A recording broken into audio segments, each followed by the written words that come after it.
Marcel Claude est passionné par l'histoire de la présence américaine en Nouvelle-Calédonie.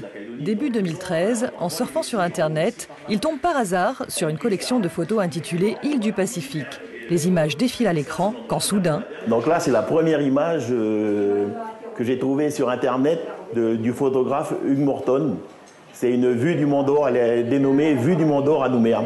Marcel Claude vient de mettre la main sur un trésor, les photos de Hugh Morton.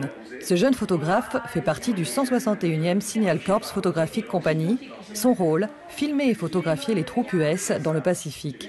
Basé à Nouméa, au Faubourg Blanchot, il immortalise sur pellicule le quotidien des soldats, mais aussi celui des Calédoniens à Nouméa et en brousse.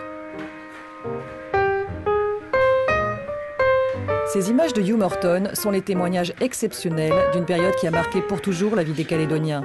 Ceux qui l'ont vécu s'en souviennent avec beaucoup d'émotion, comme Raymond Perrault. Le 12 mars 1942, il a 12 ans, il assiste ébahi à l'arrivée des Américains. Quand ils sont arrivés,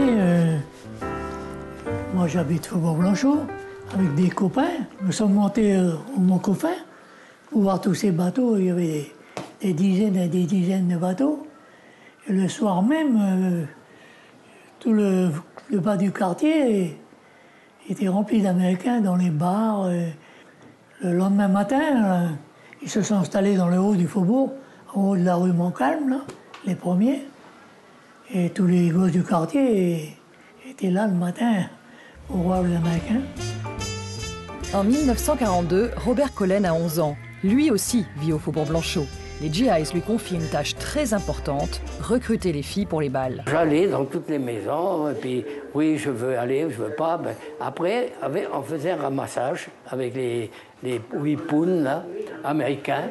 Alors on allait chercher les gens et on les emmenait au bal. Mais à la fin, tout le monde était raccompagné. Et pour moi qui étais jeune, 11 ans, c'était merveilleux.